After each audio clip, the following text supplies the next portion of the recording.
Ce podcast vous est présenté par Canadian Tire, qui vous invite à prendre rendez-vous en ligne dès maintenant pour votre prochain service automobile. Canadian Tire, notre garage. Par Albi Occasion, le plus beau choix de véhicules de qualité. Et par Oxio, vendez sans tracas. Aujourd'hui, au podcast RPM, on reçoit Jean-Pascal Bilodeau, qui est professeur de génie civil à l'Université Laval. C'est lui qui donne le premier cours en géotechnique routière aux étudiants. Et c'est eux qui vont ensuite construire et entretenir nos infrastructures routières. On va apprendre plein de choses et j'ai beaucoup de questions pour Jean-Pascal. Je veux remercier nos partenaires Oxio, Canadian Tire et Albi Occasion. Merci infiniment d'être là.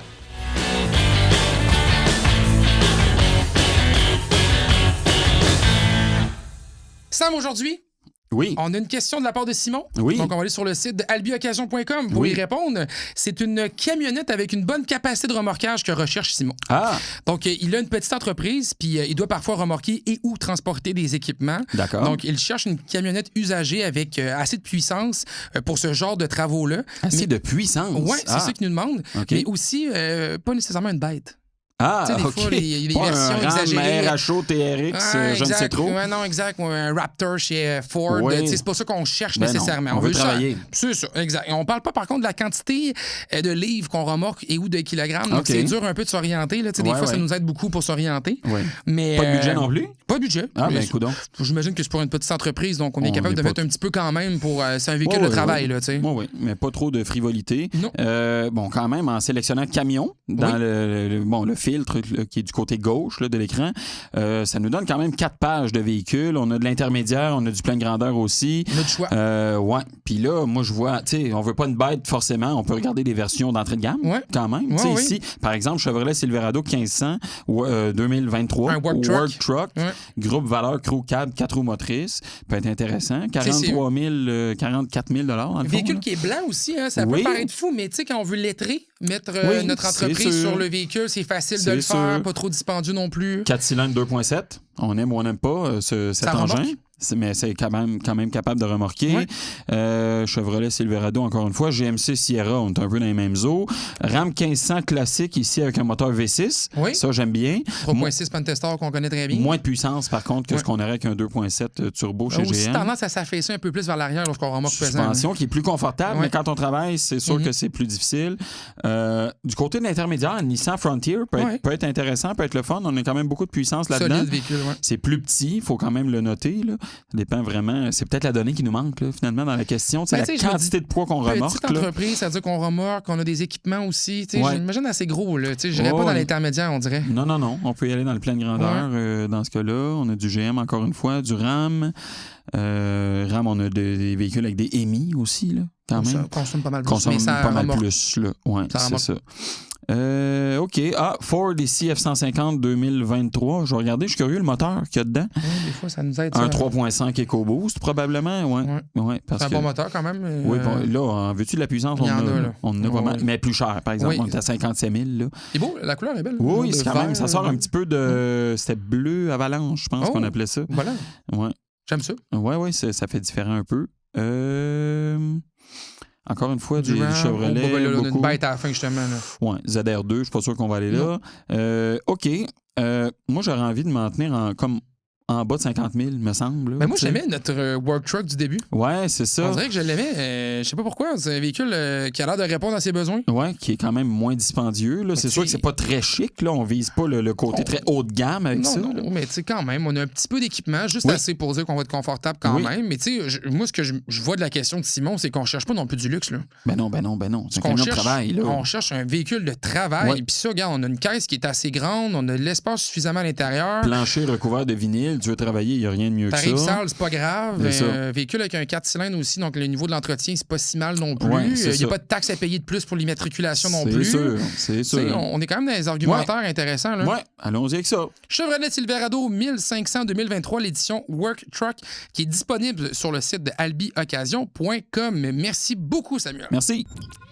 Jean-Pascal Bilodeau, bonjour. Bon matin. quel plaisir de vous recevoir au podcast RPM. Je rappelle votre titre, vous êtes professeur agrégé au département de génie civil et de génie des eaux à l'Université Laval. Et aujourd'hui, on va parler ensemble de l'infrastructure routière au Québec. Moi, c'est quelque chose qui me passionne à quelque part parce que je suis un amateur de voitures et j'ai besoin des routes du Québec pour pouvoir profiter de ma passion. Et ce que je me suis rendu compte rapidement, puis je pense que plusieurs personnes qui écoutent vont s'en rendre compte aussi, c'est que notre réseau routier n'a pas l'air de bien aller. Ça a l'air difficile en termes d'infrastructure. On a beaucoup de bosses, on a des soulèvements de la chaussée, il y a plein de choses qui existent sur notre réseau routier et on a l'impression que les routes au Québec sont moins bien entretenues ou conçues que nos voisins, comme par exemple en Ontario ou aux États-Unis. Est-ce que c'est vrai? Mon Dieu, c'est la grande question. Si tu savais combien de fois par année on est appelé à répondre à ça. Écoutez, est-ce que c'est vrai? Est-ce que c'est pas vrai? La question est bonne.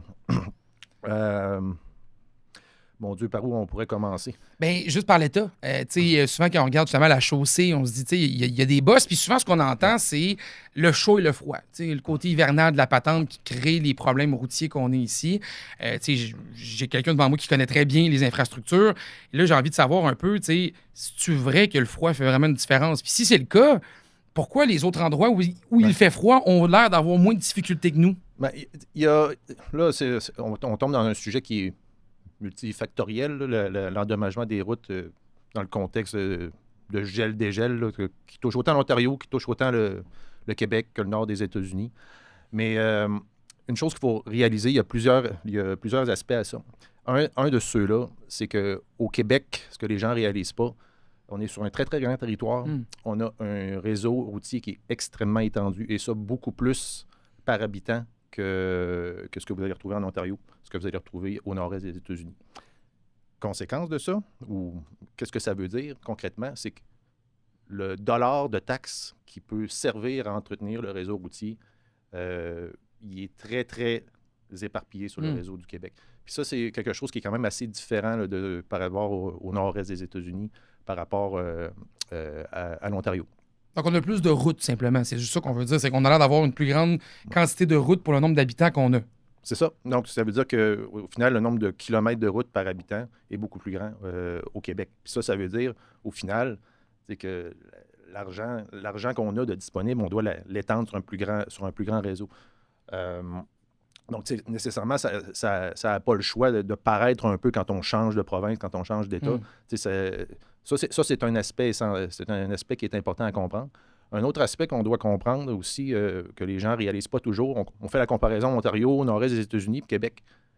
On a des climats qui se comparent. C'est le plus rough, entre guillemets, dans l'Ontario, surtout dans le sud de l'Ontario. Le plus rough qu'il rencontre dans le nord des États-Unis, c'est notre plus facile à nous. Le Québec, à partir de là, à partir du sud du Québec, tu t'en vas vers le nord, puis il y en a des infrastructures. Donc, nous, on a, par l'histoire de comment le Québec s'est développé, on a beaucoup de ressources naturelles avec lesquelles on connecte au nord.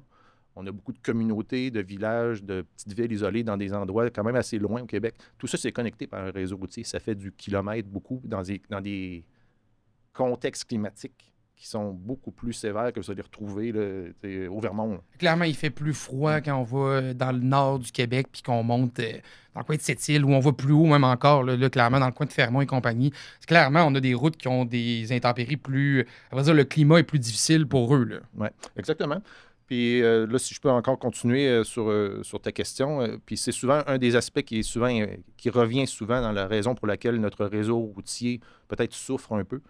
Je prends un petit pas de recul, mais le Québec s'est beaucoup développé dans les années 60. Puis de la route, il s'en est construit beaucoup. Quand je te parle de tous ces kilomètres de route-là, ce qu'on a aujourd'hui, c'est encore une très grande proportion qui a été construite dans les années 60.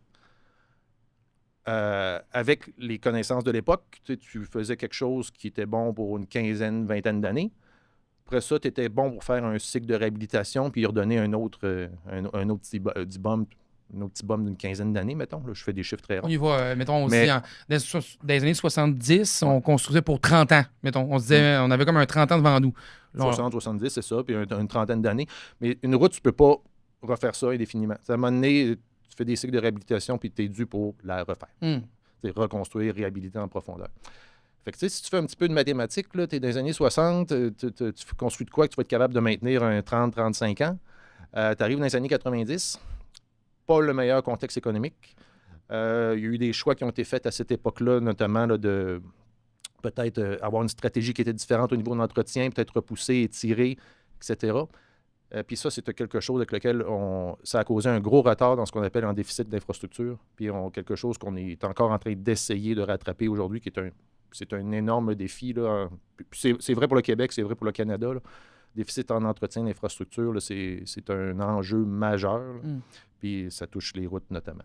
Quand on dit ça, c'est qu'on n'a pas assez de sous de disponibles ou on a pris des mauvaises décisions dans le passé qui ne nous ont pas permis d'entretenir adéquatement le réseau? Bien, essentiellement, on veut entretenir, mais en même temps, ce qui se dégrade à côté, on n'est pas capable de maintenir le rythme, essentiellement. Donc, ça se dégrade plus vite que ce qu'on est capable de réparer et d'entretenir?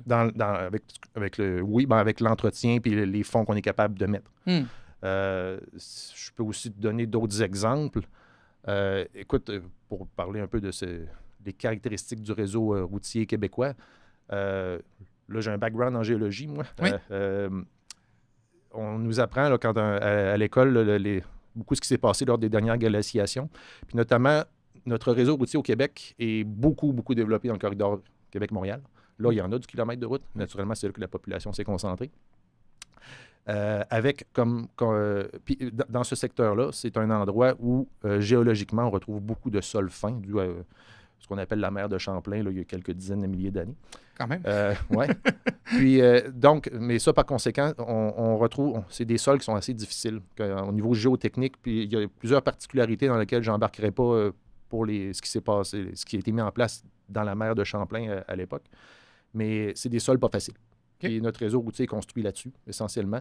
Puis quand tu vas aux États-Unis ou en Ontario, c'est pas loin que tu sors de cette zone géologique-là. Là. Donc, nous, c'est un défi aussi, là, cet aspect-là géologique, là, dans lequel notre réseau routier est construit. Parce que c'est des sols qui sont souvent là, assez mous, assez sensibles au gel.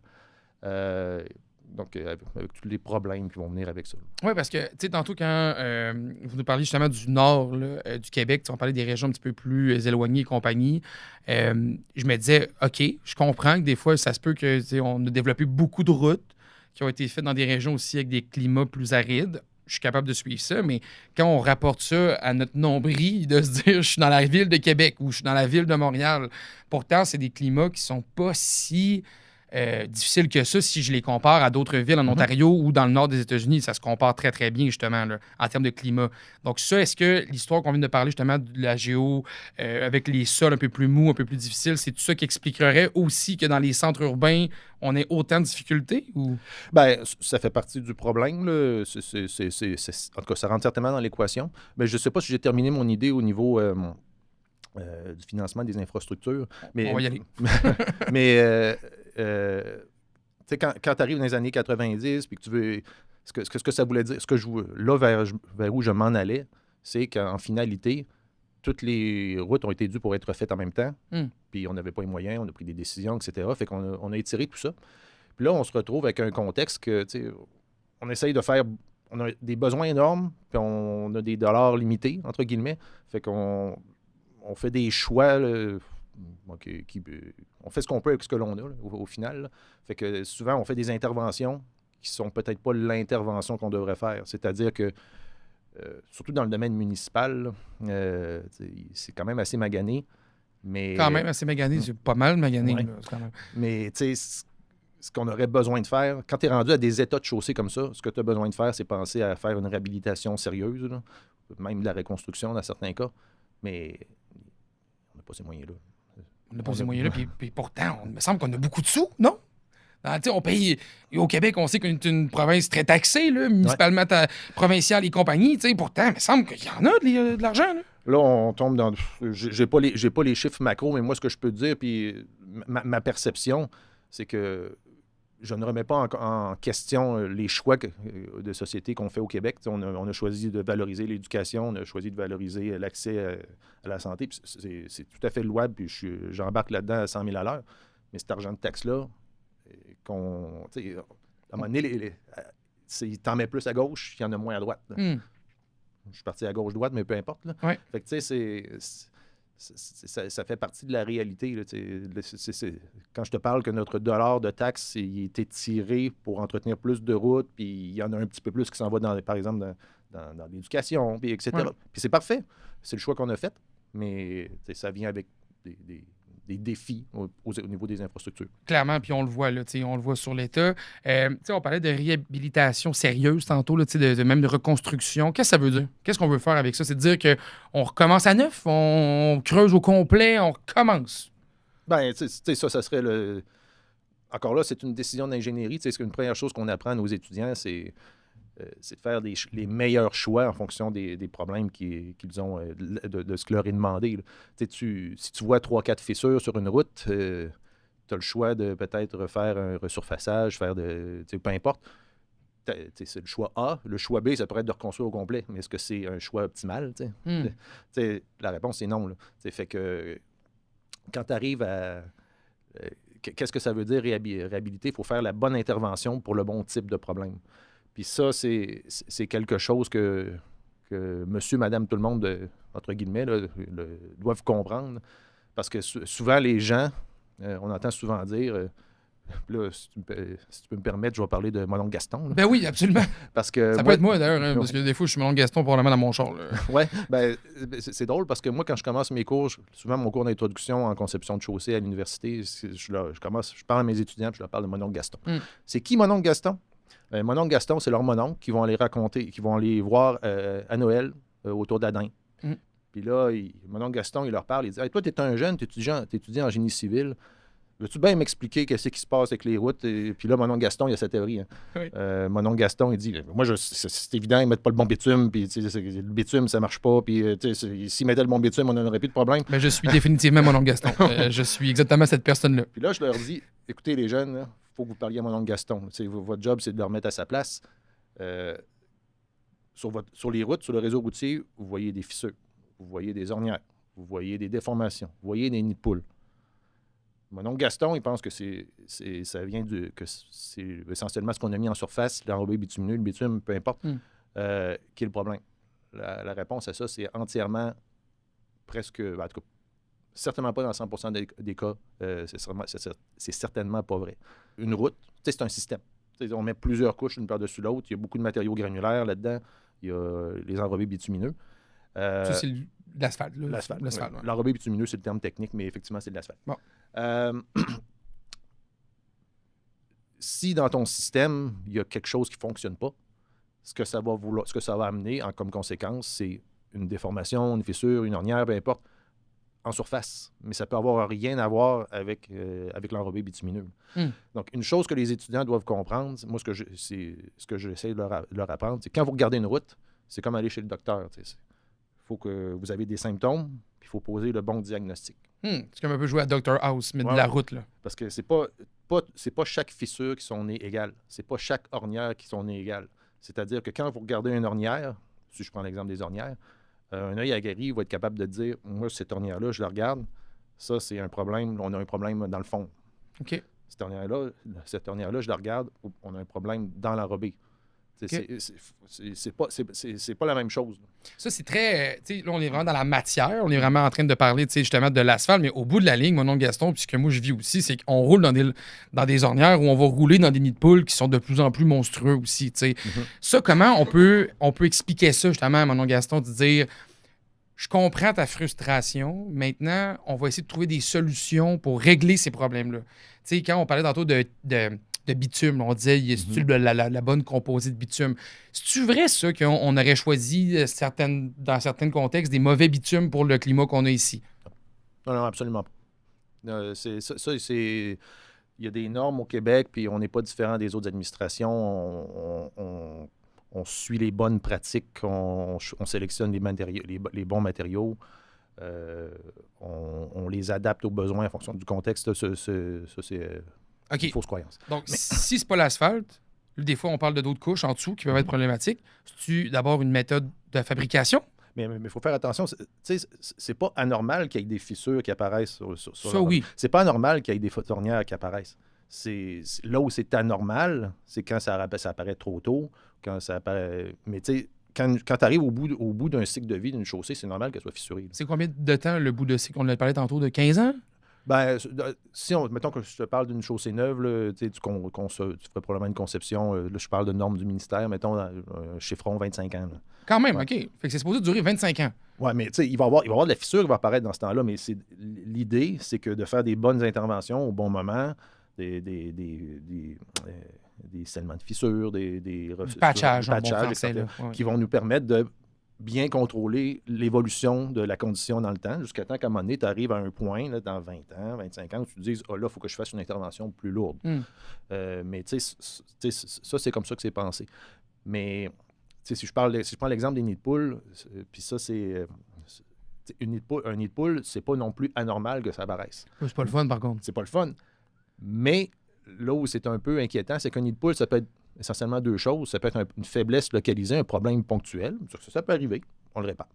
Il y a eu une fissure anormale, quelque chose qui s'est développé en dessous, mettons? Oui, c'est ça. OK. Mais quand tu arrives à un point où tes routes font des nids de poules épidémiques, il y en a partout, là, ça, il n'y a pas le meilleur indicateur que tu es arrivé au bout. Il faut que tu repenses à faire des interventions très sérieuses, creuser puis refaire. Donc là, ça serait vraiment, quand on parlait de réhabilitation, de reconstruction, là, on est vraiment en mode, on enlève tout, on recommence les couches en dessous aussi, puis on refait au complet. Puis, tu sais, moi, ce que je trouve souvent peut-être un peu inquiétant, surtout dans le domaine municipal, parce qu'il y en a beaucoup de nids de poules, il y en a beaucoup d'infrastructures, de sections de route qui font beaucoup, beaucoup de nids de poules. Puis ça, comme je te dis, c'est un indicateur qu'on est arrivé au bout du chemin. Puis, souvent, dans le domaine municipal, ben écoute, on va faire souvent de l'intervention plus en surface. Encore là, ça va essayer de répandre un peu plus le budget que l'on a. Là.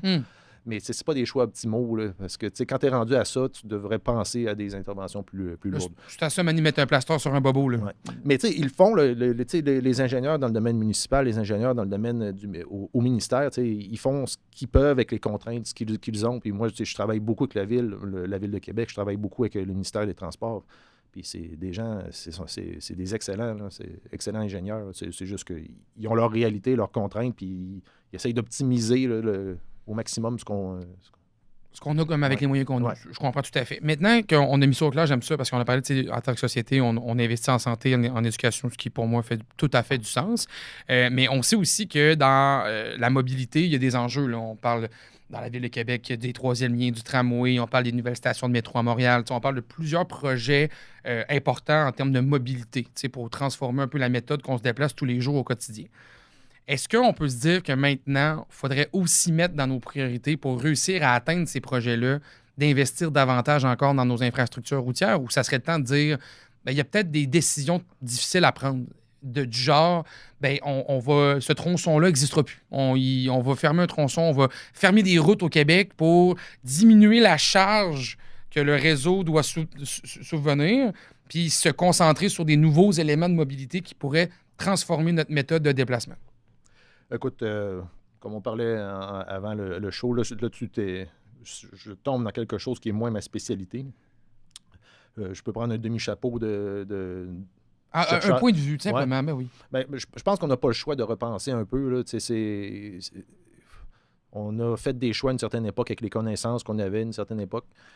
Maintenant, les choses évoluent, la réalité évolue. Je pense qu'il faudrait effectivement repenser un peu tout ça, comment s'intègre un peu mieux le transport en commun, comment on déploie les gens sur le territoire, est-ce que c'est de la densification?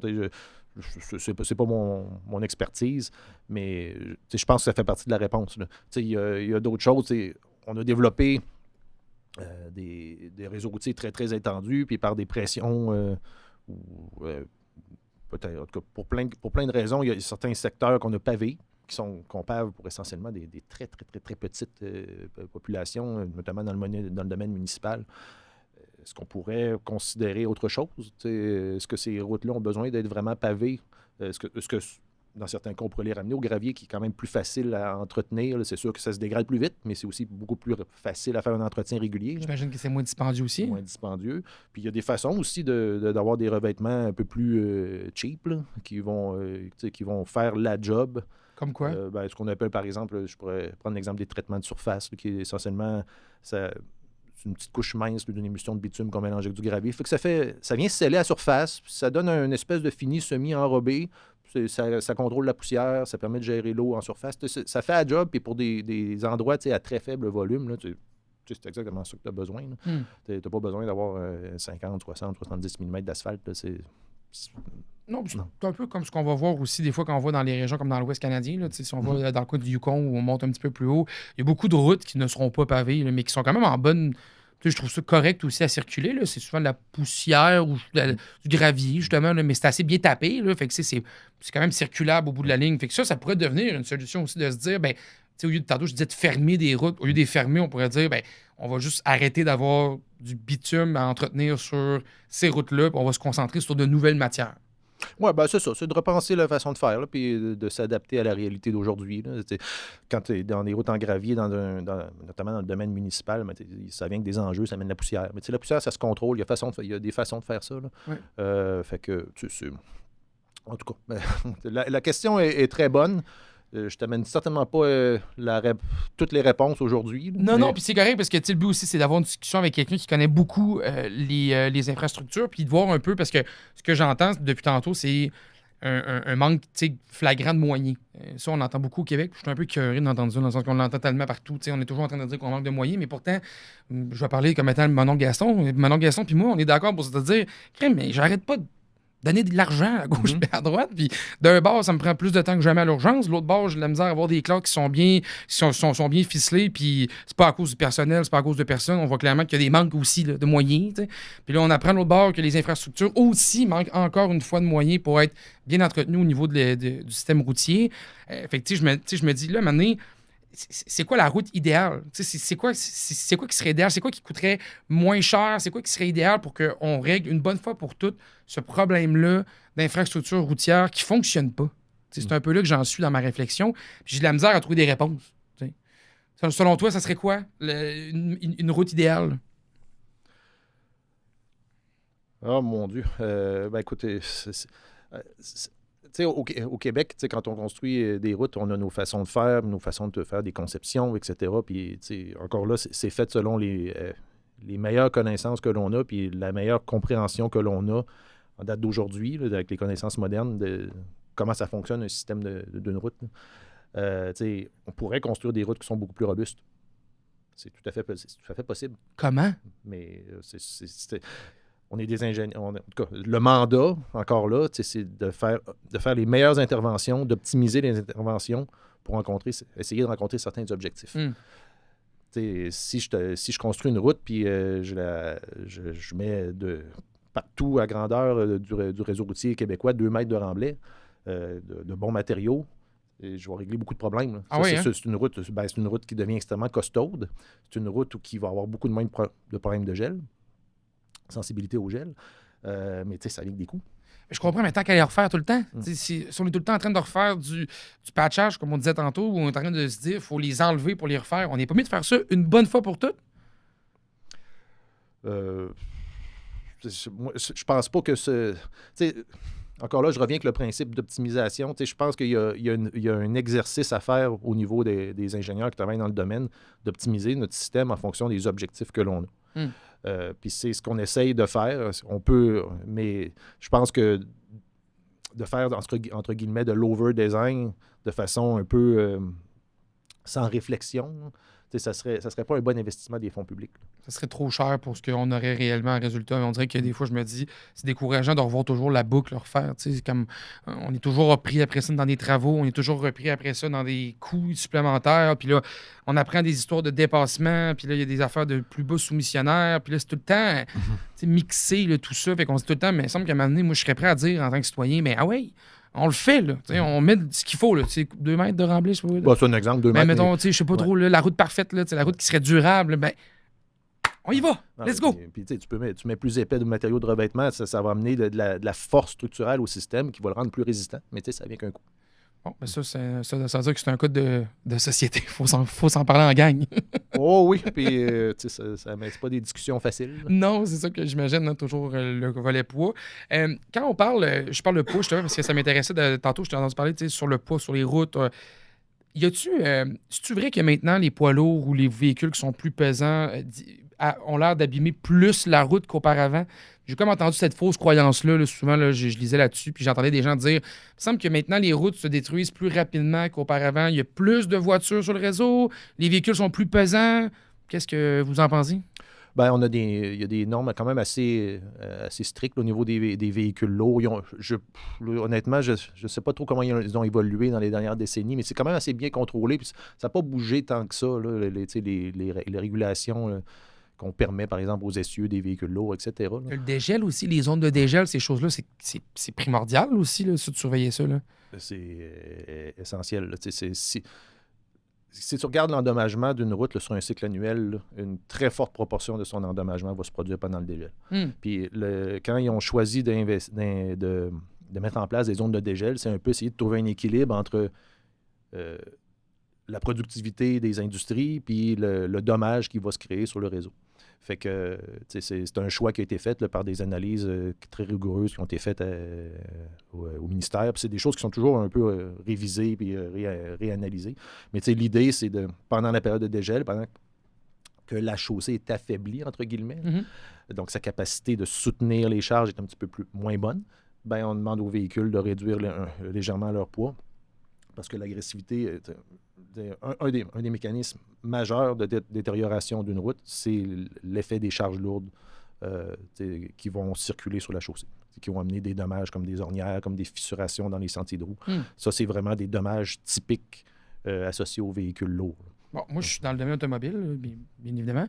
Je remarque, puis je ne suis pas le seul à le remarquer, il y a beaucoup de gens aussi qui l'ont remarqué, puis les statistiques sont là aussi là-dessus. Il y a des véhicules qui sont extrêmement lourds en circulation dans les véhicules personnels.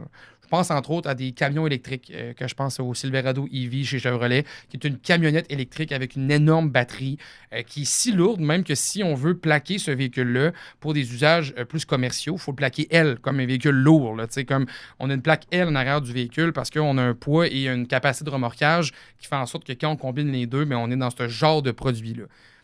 Moi, j'ai l'impression que ces véhicules-là n'aident pas du tout la chaussée. Moi, j'ai l'impression de ça. C'est une impression que j'ai de me dire, on en voit en circulation, il y en a de plus en plus. Les constructeurs n'ont pas tous l'air à se dire, OK, on va aller plus petit maintenant. Non, ils ont l'air à vouloir les grossir encore.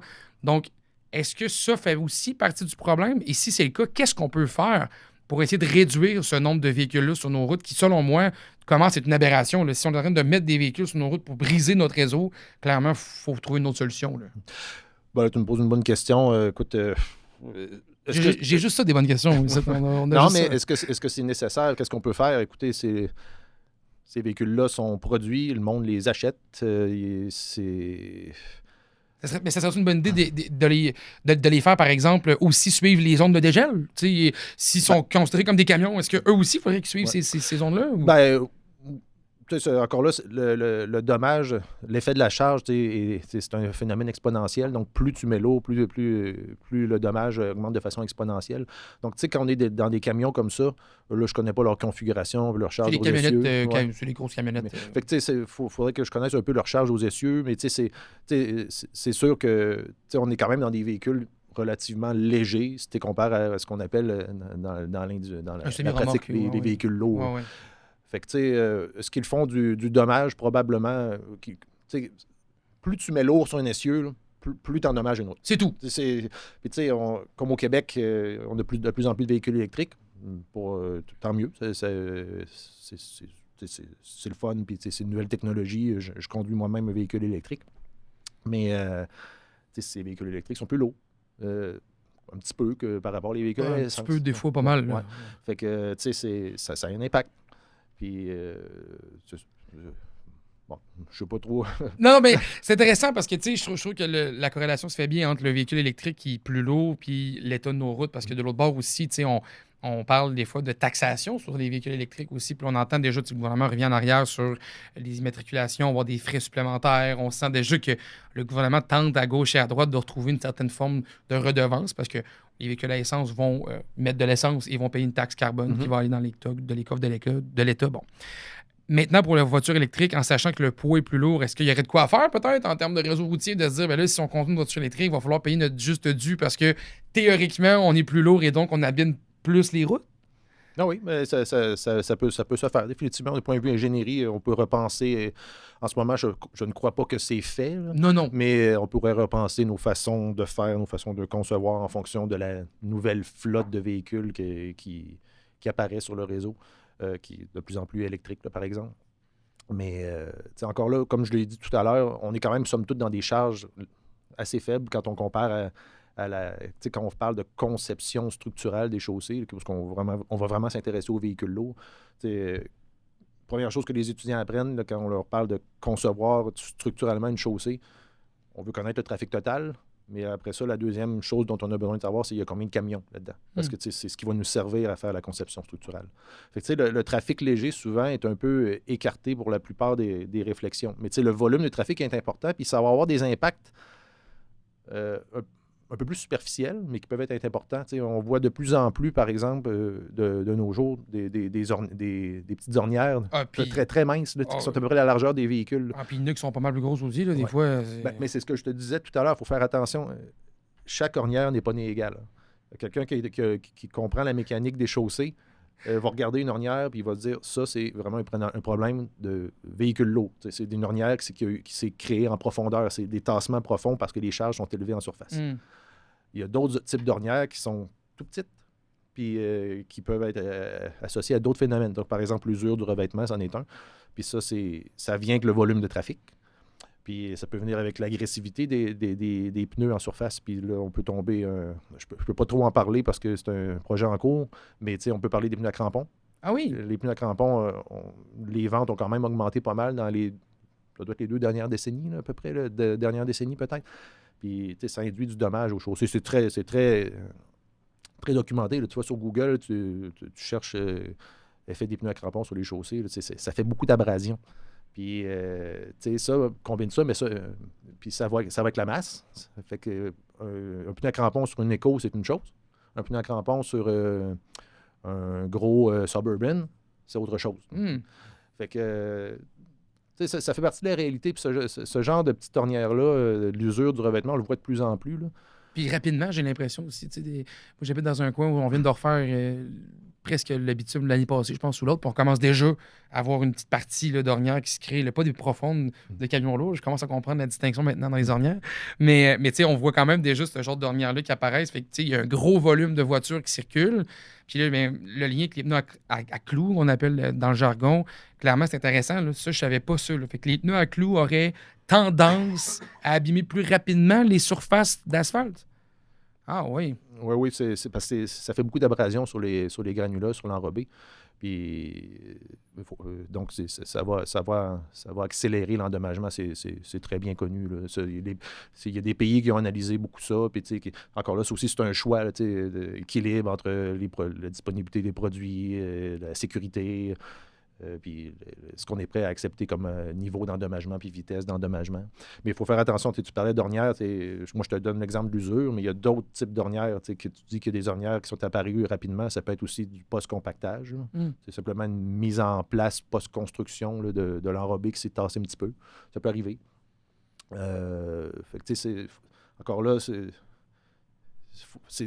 je l'ai mentionné tout à l'heure, l'idée, c'est de poser le bon diagnostic.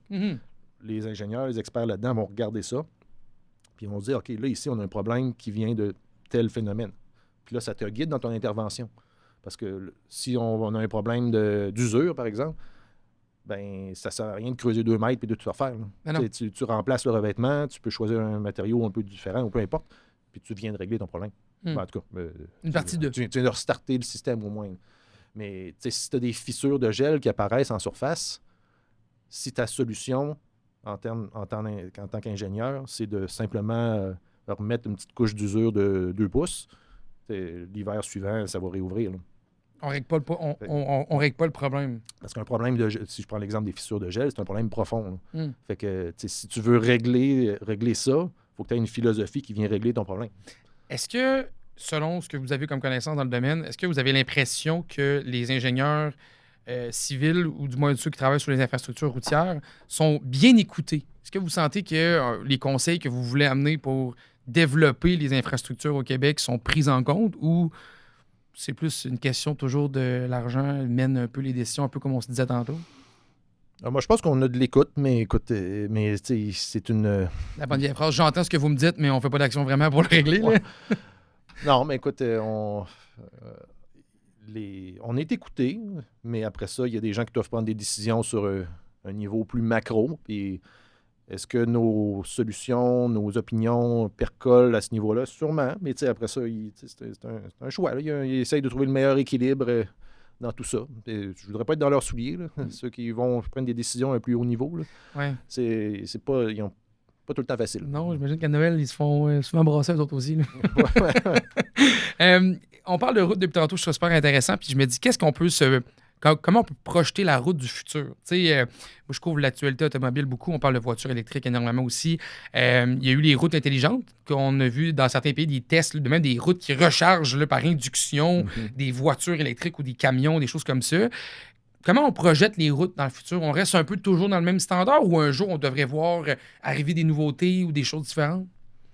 Ben écoute, on travaille sur plein de choses. Tu as donné des exemples. Les routes intelligentes est vraiment un très bel exemple où en temps réel, la route va être capable de nous informer sur toutes sortes de choses, le trafic, sa condition structurelle, sa condition environnementale. Puis en temps réel, ça informe les gestionnaires, etc. Et, il y a d'autres choses aussi. Le lien entre l'automobile puis la route est super intéressant. Puis ça, c'est pas mon expertise à moi, mais les voitures modernes, c'est bourré de caméras, c'est bourré de capteurs. Ils la voient, la route. Fait qu'en temps réel, là, dans quelques années, ils vont être capables de dire aux gestionnaires, la route, on va être capable de voir comment elle évolue dans le temps. Les voitures vont voir, il y a une fissure qui est en train de se créer là, puis cette fissure-là, 2 mois plus tard, est rendue à tel niveau, etc. Puis on est informé. Ils vont avoir de la job au Québec, ces choses-là. Ah ouais, les caméras vont faire overload. OK, mais ça serait des genres de technologies qui ils seraient connectés, dans le fond, les routes? On les connecte comment? Ou c'est plus, on utilise les autos pour parler? Ou... tout ça est connecté ensemble. C'est ça, les routes intelligentes. Là, tout est intégré en communication par différentes technologies. Puis tout se parle ensemble. Fait que on obtient de l'information sur tout et en temps réel. Fait que c'est là qu'on est notamment challengé avec la quantité de données. Fait que, parce que toute cette donnée-là, il faut la traiter, il faut l'analyser. Mais c'est des beaux défis.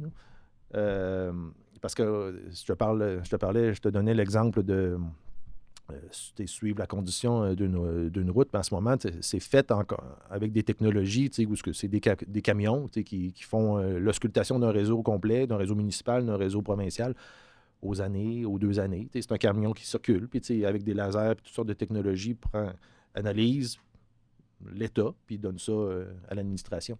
Mais là, éventuellement, on va se diriger avec des choses, avec des systèmes qui vont être capables de plus en plus nous renseigner en temps réel.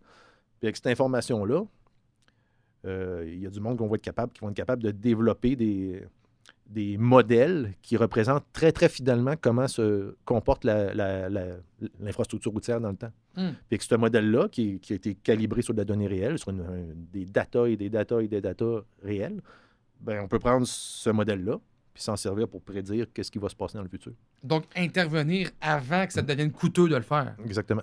De bien... Je pense toujours au volet financier. Là, oui, non, mais c'est ça. Puis c'est important parce que dans le domaine routier, comme n'importe quelle infrastructure, la bonne intervention au bon moment, ça, c'est un aspect qui est primordial. Ça va te permettre de sauver beaucoup d'argent sur le long terme. Mais en tout cas, fait que il y a ça. Tu as parlé des routes électriques, qui est une super technologie aussi. Oui, la recharge par induction, là, c'est ça, j'ai vu passer des vidéos de voitures qui circulent sur des routes et on voit comme la batterie en train de se recharger. C'est capoté, ça. Ah ouais. Ça, j'ai collaboré avec un projet ici au Québec. Puis ça se développe beaucoup dans d'autres pays, comme l'Allemagne, la Suède, les États-Unis aussi. On fait se développe quand même pas mal là-dedans. Là, c'est des choses intéressantes. Mais ça vient avec des défis. Hein, on a déjà nos problèmes de sous-financement, ou pas de sous-financement, mais en tout cas de défis de faire le plus possible avec des dollars limités. Ouais. Puis là, on arrive avec des nouvelles technologies. On va mettre ça, par exemple, intégrer des capteurs à induction, des boucles à induction dans les enrobés. Ben, ça nécessite une bonne compréhension du système. Parce ça me semble un peu futile là, avec les routes qu'on a actuellement. Là, je me dis, je peux pas croire qu'on est rendu là. Puis comment ça fonctionne? Je suis curieux de savoir comment ça fonctionne, ces routes-là, qui rechargent les voitures. Là, on tombe pas. Moi, je suis vraiment dans la mécanique de la chaussée. Là. Fait que, la technologie précise qui est utilisée, puis souvent, il y a un peu des secrets industriels là-dedans. C'est le principe de la recharge à induction. Je peux pas t'en dire beaucoup. Okay. Il n'y a pas, mettons, bon, je pensais peut-être qu'il y avait mis des gros chargeurs. Là. Je sais pas, des énormes chargeurs en dessous du bitume, puis là, le monde roule, puis ça charge. C'est ça. C'est quelque part enfoui dans les matériaux. Puis quand ta batterie circule au-dessus, elle est chargée par induction. C'est capoté pareil. Puis là, c'est le développement de ça qui est presque impossible à se dire ici actuellement. Écoutez, il faut être optimiste. Là, c'est juste, il faut le faire de la bonne façon. Il faut faire la bonne recherche dans les bons contextes. Puis concevoir l'infrastructure de la bonne manière pour cette condition-là. Ça demeure, si on parle des routes pour recharger en temps réel comme ça, ben ça demeure quelque chose qui est extrêmement... C'est une voie spécifique là, dans un endroit spécifique. Donc, on peut la concevoir pour qu'elle soit adaptée puis qu'elle soit durable. Là. Oui, c'est sûr. Après ça, il faudrait voir comment elle est capable de recharger aussi. Là. Est-elle capable de recharger beaucoup? Ou c'est-tu efficace ou ça ne l'est pas non plus? Parce que j'ai l'impression, si on est pour rouler 20 km de plus sur notre route pour recharger le véhicule, tant qu'à ça, je vais aller me charger dans une station de recharge. Là, je vais pas... Parce que je suis comme curieux, mais c'est le fun d'entendre au moins qu'il y a de l'évolution qui se passe un peu quand même avec le système routier. C'est ça que vous me dites un peu. Là. Il y a quand même des choses qui sont innovantes. Là. Oui, je peux te donner un autre exemple. Moi, je travaille beaucoup sur un de mes projets phares à l'université, c'est l'utilisation du verre cellulaire dans le domaine de l'ingénierie routière. Le verre cellulaire, ce que c'est essentiellement du verre recyclé qui a été mis en poudre, puis tu mélanges ça avec ce qu'on appelle un agent gonflant. Tu mets ça à haute température. Puis ce que ça a comme un effet, c'est que ça crée comme un gâteau. Fait que ça fait comme une plaque qui est pleine d'air. C'est ce que je voulais t'amener de l'université, puis j'ai oublié. Ah oui, j'aurais pu voir ça, mais OK. Puis c'est un matériau qui est très léger. C'est comme des granulats, des matériaux granulaires, mais très légers. Puis c'est plein d'air, puis plein de petites bulles d'air qui sont non connectées. Fait qu'essentiellement, c'est isolant. C'est le principe d'un matériau isolant, c'est ça. Là. Fait que ce matériau-là, il permet de valoriser les résidus de verre qu'on enfouit encore beaucoup trop au Québec. Là. Ça peut être des bouteilles, par exemple? Du verre. Tout ce qui est en verre. Oui, du verre. OK. On peut le réutiliser pour ça parce que ce que ça fait, c'est un matériau isolant, léger. Puis on en utilise de l'isolation dans le domaine de la construction. Très général, l'isolation de maison, les remblais légers. Je te parle que c'est un matériau léger, bien, on utilise des remblais légers. Donc, ça peut être utilisé pour ça. Moi, je teste beaucoup en isolation routière. On isole les chaussées. Qu'on anticipe une route qui est construite dans un certain secteur où il pourrait avoir des problèmes de gel majeurs, on va faire de l'isolation. OK. Donc, typiquement, on va faire sur du polystyrène. Mais le verre cellulaire est une option. Donc, ça, c'est un matériau qui se développe beaucoup là, en Amérique du Nord. Là. Les États-Unis ont été un petit peu en avance sur nous dans les 10 dernières années, mais au Canada, on commence à prendre notre place, puis c'est mon équipe là, qui travaille là-dessus. Et ça pourrait devenir, à quelque part, une solution pour avoir des routes plus durables, ou c'est-tu pour avoir des routes qui sont plus solides, ou qu'est-ce que ça nous donnerait concrètement? Là, ici, on parle d'isolation. Donc, quand tu anticipes un problème significatif de comportement au gel, tu peux utiliser un matériau d'isolation, mais tu n'utilises pas ça partout. Encore là, rappelle-toi, comme je l'ai dit quelques fois, l'ingénieur doit faire un choix optimisé, faire la bonne action pour le bon contexte. Puis, si tu construis une route sur du roc, tu ne vas pas mettre. Où ce que tu n'auras pas de problème de gel, tu ne penseras pas en termes d'isolation. Non, mais tu sais, comme on disait tantôt, entre Québec et Montréal, là, on a le lac Champlain. La mer de Champlain. La mer de Champlain, c'était pas un lac, c'est une mer quand même. Ouais. Mais la mer de Champlain, tu sais, qui aurait donné un sol assez mou, qui est plus propice à créer des problèmes d'infrastructure. On pourrait se dire que ça serait un endroit intéressant à utiliser ce genre de matériaux-là. Oui, dans certains cas. Dans des cas spécifiques, il y a une analyse Je trouve ça beau aussi, l'idée du recyclage. Là. On le recycle en plus à quelque part. Il y a de quoi de sympathique dans l'environnement aussi, j'imagine? Ben oui, écoute, c'est parce qu'il y a beaucoup de verre qui s'en va à l'enfouissement. Donc, quand tu le valorises dans d'autres produits, ben écoute, c'est toujours gagnant. Mais encore là, il ne faut pas étendre la solution de façon généralisée. Il faut y penser. Il y a des études géotechniques qui se font. Puis quand le contexte est bon et propice à ça, à de l'isolation, ben go, on fait le meilleur choix et on a différentes options. Mais l'idée, c'est de protéger, minimiser les effets du jet. Donc, tout ça est supposé... J'espère que les étudiants qui sortent avec moi le comprennent parce que j'insiste beaucoup là-dessus. Quand on fait une analyse, une conception d'une chaussée, il y a tout le volet structural puis tout le volet comportement au gel. Puis ils devraient être capables de faire les deux. Je leur montre assez longtemps. Ils devraient être capables d'être des bons intervenants ensuite pour régler nos problèmes. Exactement. Ben, ceux qui viennent de l'Université Laval, d'habitude, c'est les meilleurs. Bon, ben c'est une bonne nouvelle. Je terminerai d'ailleurs par rapport à ça parce que j'ai envie de savoir un peu comment ça se passe actuellement en termes universitaires. Y a-t-il encore beaucoup de jeunes qui ont de l'intérêt, qui sont encore actifs à vouloir faire cette profession-là de génie civil? Y a-t-il encore beaucoup de gens qui veulent le faire ou c'est plus difficile d'avoir des candidats aujourd'hui? Ou... Non, on a des bons niveaux d'inscription à l'Université Laval, puis je sais que dans les autres universités aussi. Non, c'est un domaine qui est quand même... c'est un domaine qui est cyclique, là, le niveau de l'emploi, là, historiquement, en fonction des investissements gouvernementaux, etc. Des fois, il peut y avoir des creux de vagues. Je te dirais, quand on regarde les... Les roulières, mettons. Ouais. Quand on regarde les promotions, les cadres de promotion dans le corridor ici à l'université, des fois, tu vois des promotions qu'on est dans des creux. Là, la 10-12aine de finissants versus des fois, c'est plusieurs dizaines de finissants. Okay. Fait que, ça arrive. Mais en ce moment, depuis plusieurs années, on est quand même dans un bon marché. Y a-t-il une pénurie de main-d'œuvre un peu dans le domaine? Il manque pas de job. Okay. Ça, je te parle le volet chercheur, ça nous amène des défis. Parce que nous, notre job, c'est de faire de la recherche, d'avoir des partenaires puis de développer des projets de recherche au niveau maîtrise, au niveau doctorat. Ces gens-là aussi, c'est important qu'on les forme. C'est très difficile de recruter parce que les gens qui font un bac en génie civil, souvent, ils ont déjà une job de stage pendant leur bac, puis quand ils arrivent à la fin de leur bac... Ils sont engagés, là. C'est ça, c'est difficile de leur dire « Viens donc travailler pour moi 2 ans avec une petite bourse de recherche là, qui revient même pas à la moitié de ce que tu gagnerais dans le privé. » Ça prend quelqu'un qui a un peu la flamme de la recherche. C'est pas toujours facile. Fait que, bref, le marché est très bon. Là. En général, tous les gens qui sont dans ma classe ils ont une job. Là. OK. Il y a encore, puis ce que j'entends, c'est que les besoins sont grandissants aussi, là, dans le sens que là, notre état routier, ça ne va pas s'améliorer. On est encore en décroissance entre ce qu'on investit et comment le réseau décrépit. Fait que on n'arrive pas vraiment. Fait qu'on a besoin de gens. Dans le fond, on a encore besoin beaucoup. Là. On a besoin de gens, mais on a aussi besoin de nouvelles technologies, de nouvelles connaissances, d'une façon d'innover. Puis ça, c'est la recherche qui le fait. Donc, il faut investir aussi là-dessus. C'est ça qui arrive, hein? C'est comme important. Il faut investir dans nos ressources. Les ressources humaines puis les ressources spécialisées, c'est la meilleure ressource que tu vas avoir. Là. Fait que c'est pas étudier un peu plus long terme que le bac, c'est pas toujours c'est pas pour tout le monde, mais ça en prend des gens aussi qui ont une expertise plus pointue pour ils peuvent nous trouver des matières recyclées pour améliorer notre état routier puis peut-être régler nos problèmes une bonne fois pour toutes. Mais c'est comme ça que ça commence en recherche, en trouvant des solutions, puis c'est comme ça qu'on évolue aussi, j'imagine.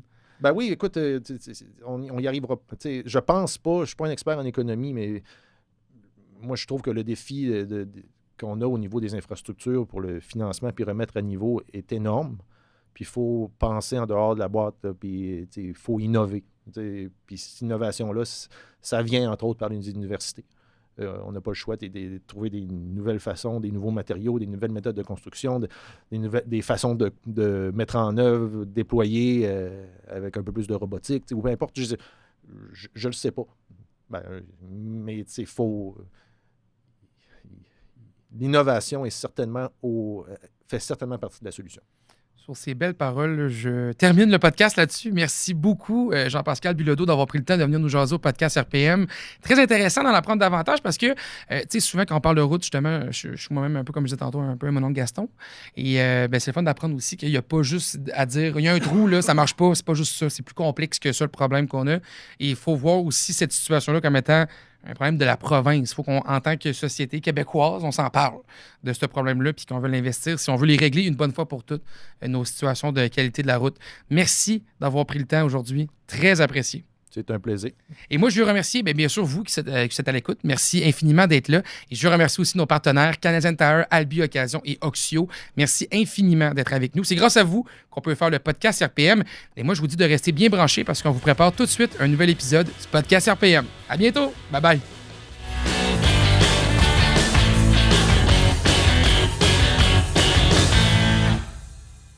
Ce podcast vous a été présenté par Canadian Tire, notre garage, par Albi Occasion, avec le meilleur taux, on vous attend, et par Oxio, vendez sans tracas.